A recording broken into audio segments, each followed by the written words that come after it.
Also, I want to thank Councilmember Barajas for bringing up a very sensitive issue that's been going on with this council. I really wasn't prepared to make comments on it, but I do share his frustrations.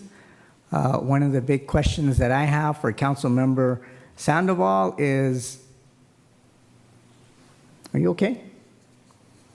That's the answer that we want to know. Are you okay? Second, for those of you who might be watching on YouTube or Facebook, I find it highly unprofessional that while Councilmember Barajas was making his comment, which required a lot of strength and bravery, that Councilmember Sandoval sat there staring him down as if he wanted to get into a street fight. This is the harassment that we continue to receive, both in person and on social media.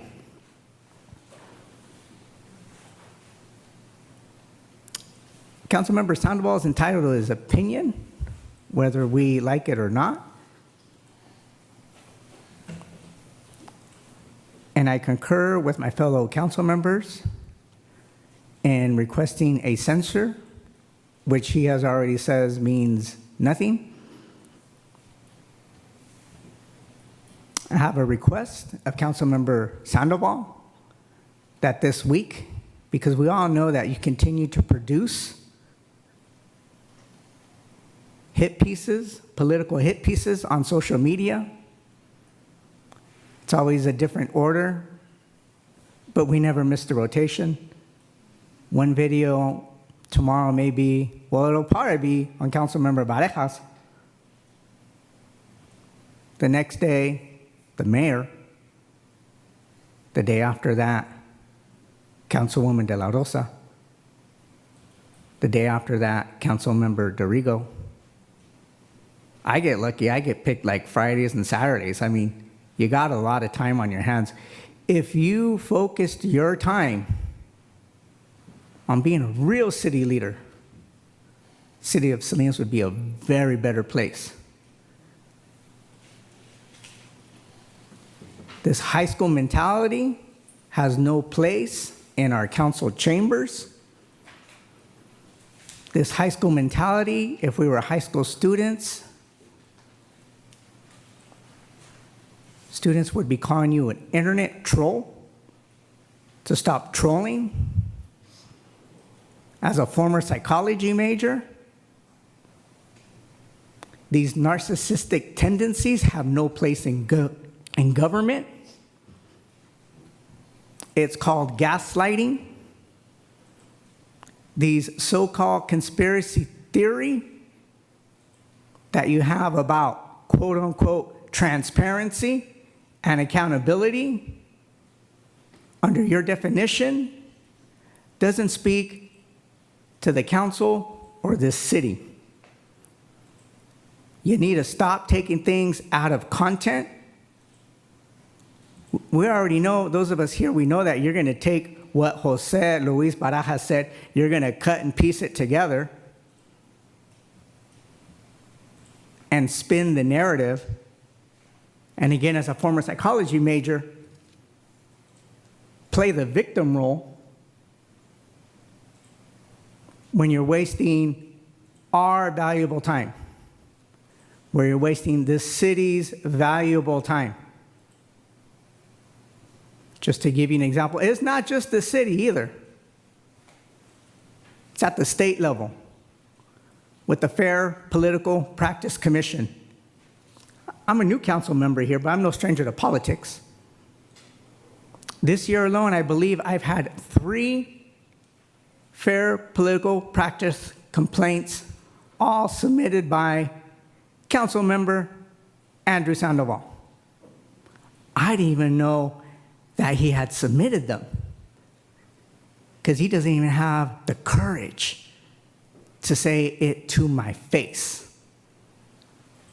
But he produces these videos on social media, and then he tries to use our government and our government agencies to advance his own political agendas and biases. And you know what the Fair Political Practice Commission said after doing their 3 investigations on me? No findings. No findings. We will not investigate this further. And I am not the only elected official on this city council that have received similar letters stating no findings. We will not research this further, which means we're not wasting our time on your frivolous FPPC complaints. And it's not just here that he's done it. It's been with other municipalities in the county of Monterey and the county of San Benito.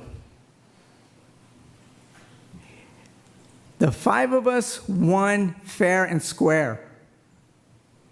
The whole narrative that we were about, no, this community invested in us and wanted to see a change. And they got the 5 of us to sit on this council.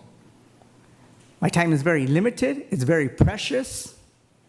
The time and commitment that I make to this city council, to the development of a better city, is very precious. And I don't have time for childish antics. But yet it takes up my time when people in this community call and say, "Did you see Andrew's video?" No. Don't care what he says. Don't care what he thinks. It's all a bunch of half-truths, half-lies. His videos only get like 400 views. It's probably Councilmember Sandoval probably playing his own videos over and over and over again, so he gets more likes. The only one that's reached significant numbers is probably the Dutch Brothers, right? But that's probably because people wanted to see Dutch Brothers. This weekend, jump on Facebook, we're all going to get attacked. Andrew's going to play the victim, that he's only trying to help, that he's seeking transparency and accountability. This is what this council is about. Some of us have 20, 30 years of political history here, doing real work, performing real community change, compared to Sandoval's 5 or 6 years as a former school board member and council member, making up frivolous claims. We have a homeless community that needs our attention. We have an housing issue that needs to be addressed. We have a city infrastructure to take care of. We have a budget to make sure that is being used to its maximum potential. We have public safety issues that we deal with, that we worry about as council members every night, and don't have the time, not wasting my time. And to watch this all play out on social media, this is the mental health crisis that people are talking about.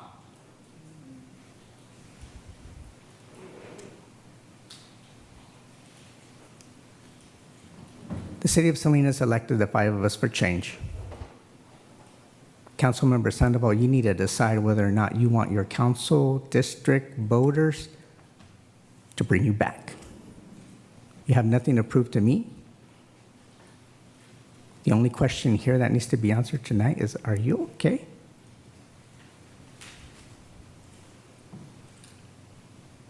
Are you okay? All right, thank you, Raymond. All right.